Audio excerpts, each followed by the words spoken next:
Hello student, আবারও একবার আমি এসেছি তোমাদের কাছে। আমি একটা নতুন ভিডিও নিয়ে। তোমরা জানো আমি ইংলিশ লিটারেচারের পোয়েম আর স্টোরিগুলোকে আমি বাংলায় অনুবাদ করি যাতে তোমাদের পড়তে সুবিধা হয়।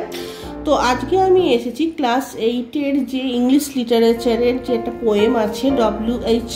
ডেভিসের লেজার্স, তারই সেটাকে বাংলা অনুবাদ করতে। তো লেজার কথাটার অর্থ হচ্ছে মুহূর্ত বা অবসর। অবসর সময়ে আমরা যে কাজকর্মগুলো করি সেটাকে নিয়েই কবি তার নতুন চিন্তাভাবনাটাকে তুলে ধরেছে। ঠিক আছে, তো দেখো এখানে টাইম নষ্ট না করে আমি শুরু করে দিই। তো দেখো, many of us particularly in cities lead a life of favourite activity which leaves us hardly in any leisure for enjoying the beauties of nature. কবি এখানে বলছে যে দেখো, আমরা অবসর সময়েতে আমরা কি করি না, নিজস্ব কাজকর্ম আমরা করি। কেউ বই পড়ে, কেউ ড্রয়িং করে, হ্যাঁ, কেউ টিভি দেখে, কেউ ফোন দেখে। তো এখন সেই সব না করে যদি আমরা একটু প্রকৃতির দিকে, আমরা প্রকৃতির যে সৌন্দর্যের দিকে যদি আমরা একটু তাকাই এবং সেটাকে থেকে যদি আমরা ফিল করতে পারি, তো সেটার মতন সুন্দর জিনিস আর কিছু হতে পারে না। তো সেই জন্য কবি বলেছেন the Davies find such a life poor and meaningless. তো সুতরাং এই কবি বলতে চেয়েছেন যে যদি এই যে প্রাকৃতিক দৃশ্যটাকে, এই এত সুন্দর দৃশ্যটাকে তোমরা যদি নিজেদের মধ্যে সেই ফিলিংসটা, সেই অনুভবটা যদি না করতে পারো, তাহলে তো আমাদের জীবন হচ্ছে বৃথা।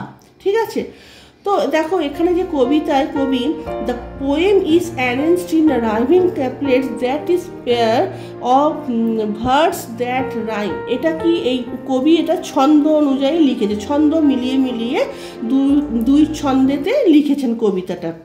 এবার কবিতাটা কি করি, স্টার্ট করি। What is this life is full of care, we have no time to stand and stare। বলছি কবি এখানে স্টেয়ার কথার অর্থ হচ্ছে দৃষ্টিবদ্ধ করা। ঠিক আছে, কবি এখানে বলতে চাইছেন সেই জীবন কি লাভ যে জীবনে কোনো দুশ্চিন্তায় ভরে থাকে, যে জীবনের মধ্যে আমাদের দুশ্চিন্তা ভরে থাকে, হ্যাঁ, চিন্তা থাকে, সেই জীবনের থেকে লাভটা কি আছে যদি আমরা একটু কোনো কিছু দিকে তাকিয়ে একটু কোনো কিছু অনুভব না করি, অনুভূতি না নিই। তো সুতরাং শুধু সারা জীবন আমরা চিন্তা করে যাব, সেই লাইফটাকে আমরা কোনো মতেই আমরা সেটাকে অ্যাকসেপ্ট করব না। ঠিক আছে, নেক্সট বলছে no time to stand beneath the bough and stare as long as sheep or cows. বুক এখানে জানো গাছের ডাল বা বৃক্ষ শাখা এগুলোকে বলা হয়, গাছের ডালপালা। বলছে গাছের ডালপালার নিচে দাঁড়িয়ে আমরা যদি দেখি যে অনেক সময় দেখবে গাছের ডালপালাতে অনেক পাখি এগুলো আসা যাওয়া করে, বসে, উড়ে যায়। হ্যাঁ, এই যে একটা সৌন্দর্য দৃশ্য, সেই দৃশ্যটাকে আমরা কিন্তু কোনো দিনই আমরা দেখি না। ঠিক আছে, আমাদের মাথার মধ্যেই আসে না। তাছাড়া আমাদের সেই সময়টাই নেই, নো টাইম। কিসে না, একটা যে ভেড়া বা একটা যে গরু যে কে যে আমরা দাঁড়িয়ে দেখব, সেই সময়টা শুধু আমাদের কাছে নেই। কেন, আমরা এতটাই ব্যস্ত, এতটাই আমরা নিজেদের লাইফ নিয়ে এতটাই ব্যস্ত যে প্রাকৃতিক যে একটা দৃশ্য, সেই দৃশ্যটাকে আমরা কোনোভাবেই এনজয় করতে পারি না। নেক্সট বলছে দেখো, no time to see when woods we pass where squirrels hide their nuts in grass।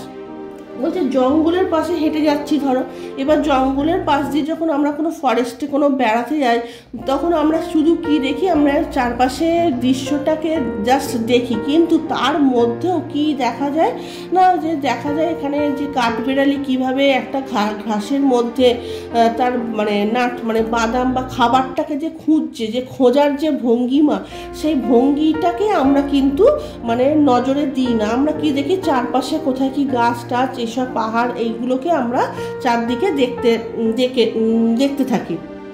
তো এবার নেক্সট স্ট্যান্ডার্ডে কি বলছে, no time to see the in broad daylight streams full of stars like skies at night. বলছে আমাদের সেই সময়টাই নেই যে দিনের বেলায় যে আকাশে যে আমার মানে দিকে তাকিয়ে থাকবো সেই সময়টুকু আমাদের শুদ্ধ নেই।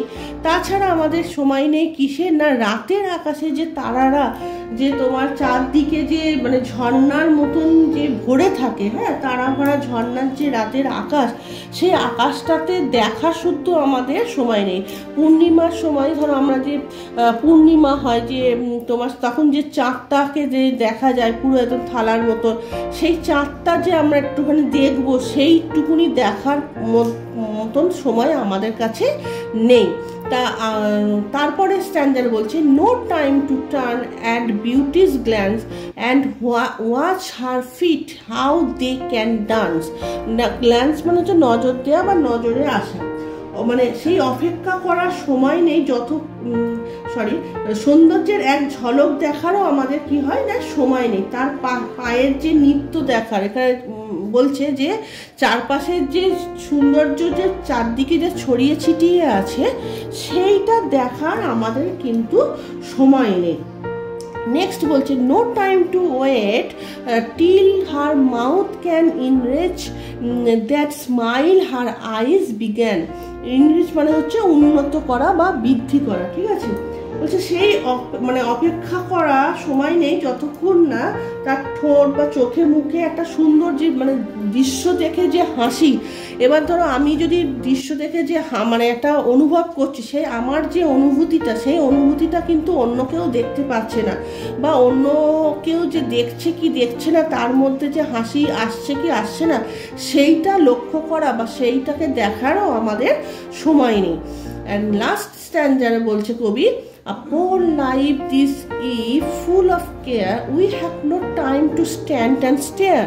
বলছে এখানে কি একজন গরিব মানুষের যে চিন্তা ভাবনা থাকে, কি চিন্তা ভাবনা থাকে যে কিভাবে সে তার জীবন প্রত্যেক দিনের জীবনটাকে সে অতিবাহিত করবে, ঠিক আছে, তার জীবনটা কিভাবে তোমার হচ্ছে এগিয়ে যাবে সেটাই কিন্তু একজন গরিব মানুষ চিন্তা করে থাকে। সে সবসময় এই চিন্তা ভাবনাটাই করে। তার কাছে একটা প্রাকৃতিক সৌন্দর্য দেখা খুবই একটা হাস্যকর বিষয় হয়ে থাকে।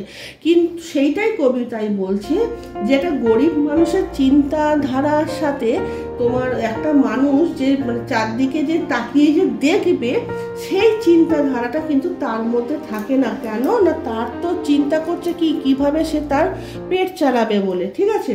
সো যদি আমাদের দাঁড়িয়ে চেয়ে দেখারও সময় না থাকে তাহলে সেই লাইফটা আমাদের রেখে লাভটা কী আছে। আমরা যদি এই প্রত্যেক দিনের লাইফ রুটিন লাইফেতে যদি আমরা অভ্যস্ত থাকি তাহলে আমরা যে সাধারণ যে আমাদের যে একটা সাধারণের মধ্যে থেকে যে সাধারণ দৃশ্য দেখে যে আমরা যে ভালো লাগাটা সেইটা যদি আমরা অনুভব না করি তাহলে আমাদের এই জীবনটা সত্যি করে আমাদের মানে বেকার। এইটাই ডব্লিউ.এইচ. ডেভিস লেজার কবিতায় উনি মূল কথা বলতে চেয়েছেন।